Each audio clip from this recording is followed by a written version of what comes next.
The Omicron variant has not yet been detected in the country, but officials acknowledge that it is only a matter of time. The COVID-19 death toll breaches the 50,000 mark after the virus killed over 100 more. Uniform guidelines for political motorcades and caravans in Metro Manila have been set. Authorities are now looking at all possible angles in the murder of a journalist in Samar. And the Philippines' Bet Beatriz Luigi Gomez serves us look after look during the preliminary competition of this year's Miss Universe.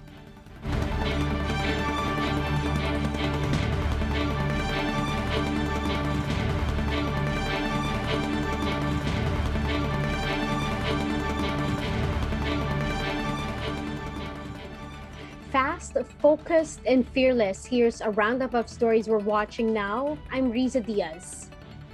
The Health Department continues to locate 2 OFWs who are suspected to be carriers of the Omicron variant. In today's Laging Handa briefing, Undersecretary Maria Rosario Vergeres said the agency is coordinating with local officials to help trace them.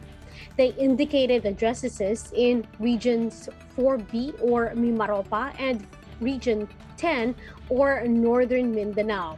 Now, the 2 OFWs arrived in the Philippines last month in the same week that the Omicron variant was reported to the World Health Organization. Vergeres assured the public that the 2 OFWs tested negative upon arrival and the DOH will be doing retesting. Vergeres also said no genome sequence sample has been detected, the Omicron variant so far. There was no sample positive. Naisama po natin dito yung isang arrival from South Africa kung saan lumabas po yung sequencing result na ito po ay isang variant na B.1.1.203. Hindi po siya Omicron, ito po ay hindi variant of concern or variant of interest.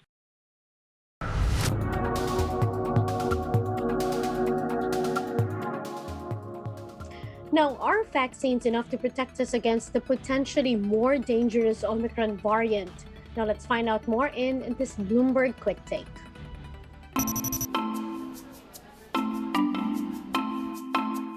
We know that it's highly transmissible. We know that 2 doses of vaccines, Pfizer vaccine specifically, does neutralize the virus, but not as efficiently, because various studies showing that reduction up to 40-fold, meaning that a 3rd dose is a must for it to successfully neutralize the variant.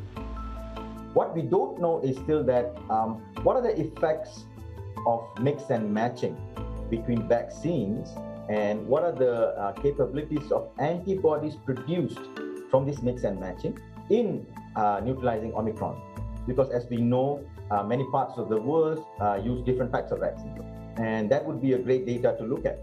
It will be also great to look at, because majority of the studies done uses a small sample number, and most of the time when you translate it to real world, the data changes. So it will be really good to look at large scale data of the ability of antibodies from vaccines to neutralize this variant. I'm grateful here today that the virus Omicron variant still uses ACE2 receptor as its main entry. It means that all of the vaccines which are designed with spike in mind still works. Imagine if it uses a different receptor other than ACE2. None of the vaccines would work today. So I think that is the best news that we got from all these studies which came recently, the past couple of days.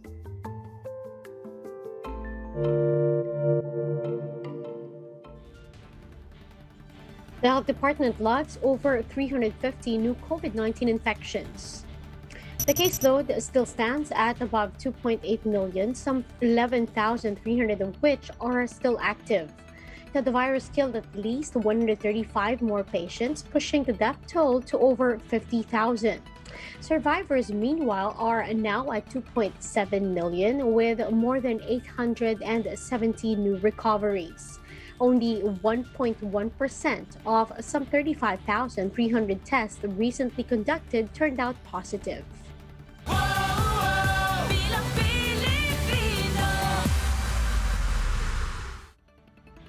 The MMDA has issued guidelines on political motorcades and caravans ahead of the 2022 elections. The agency says organizers have to secure a permit to conduct motorcades and the likes along major roads in Metro Manila. LGUs, meanwhile, can provide permits for other venues. Participating parties can only hold such events during weekends and holidays from 5 in the morning till 10 in the morning. Moreover, the routes, number of participants, and other relevant details should be submitted beforehand. The MMDA also points out that all participants have to comply with the guidelines of the LTO, LTFRB, and IATF. Now, here are other developments in Philippine politics. The tandem of Bongbong Marcos and Davao City Mayor Sara Duterte visited Rizal, one of the vote-rich provinces in the country today. The visit completed Marcos Jr. and Sara's rounds in Calabarzon, which has 8 million registered voters. Presidential aspirant Senator Panfilo Lacson and his running mate Senator Tito Soto meanwhile opened their headquarters in Dumaguete City in Negros Oriental. Now, during a press con, Lacson lauded the Supreme Court's decision to uphold most of the provisions of the controversial anti-terror law. And Senator Manny Pacquiao, who's also gunning for the country's top post, pointed out that all his rallies and caravans were attended by legitimate supporters. This after fellow presidential aspirant Manila Mayor Isko Moreno took a swipe at candidates who allegedly pay for supporters to generate a crowd during sorties. And we'll be back with more stories after the break. Keep it here on One News.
You're still watching One News Now. I'm Riza Diaz.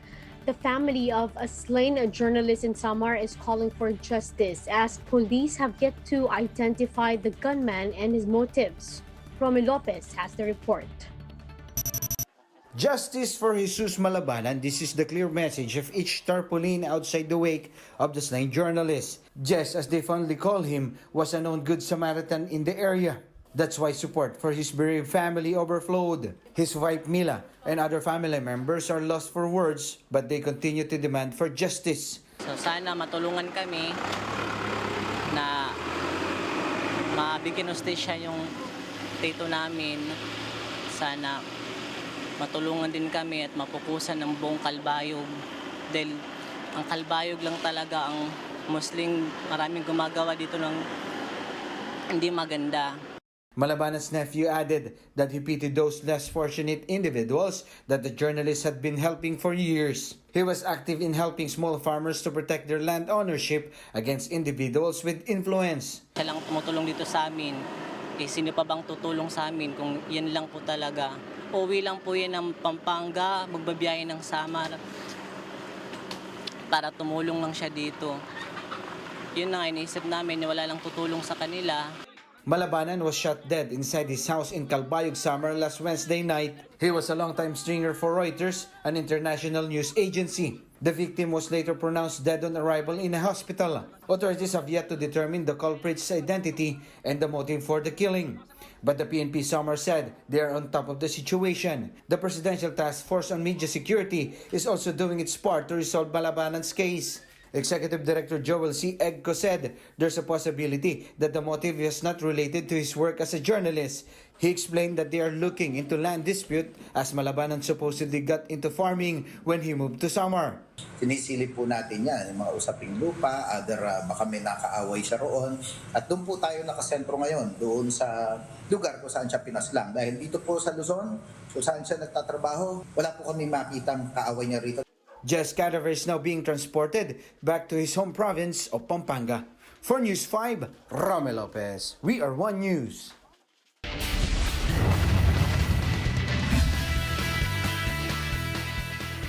Now in the PBA, the Phoenix Fuel Masters notches its second straight win to start the Governor's Cup after beating Blackwater 110-99. Now, it was an all-around team effort for the Fuel Masters led by Chris Banquero and import Paul Harris, who scored 23 and 19 points respectively. Blackwater, meanwhile, have now lost 21 consecutive games stretching back from the 2020 Philippine Cup. Now, as for the second game, the Rain or Shine Alaska Painters and the Terra Firma Jeep are battling it out in a tightly contested game. Currently, the Alaska Painters maintain a small lead as they gun for a 2-0 start in the conference. Terra Firma, on the other hand, is still seeking its first win.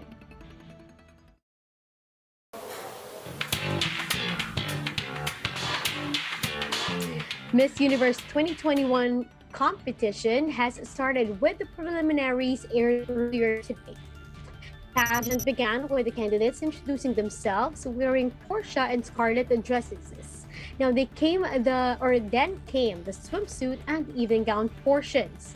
Miss Philippines Beatriz Luigi Gomez stunned in her red swimsuit and equally fiery gown. Now Miss Bahamas was named the spirit of the carnival for embodying the fun, friendship, and diversity of the special award, while Miss Chile was named the recipient of the Impact Wave Award for her carbon footprint project. Now, this year's selection committee is comprised of women from around the world, from title holders to entrepreneurs, and of course, Filipina actress Marian Rivera. The coronation night will be held on December 13, 8 a.m. Philippine time. Philippines! Beatrice's greatest ambition is to become a life coach. This 26-year-old is a proud bisexual who experienced insecurities coming out of her shell. So she wants to share the value of overcoming fears. Philippines! Now, for more updates, visit News 5, The Philippine Star, and Business World Online. Visit our website, onenews.ph, for more in-depth analysis. You can also catch One News on Signal Play app.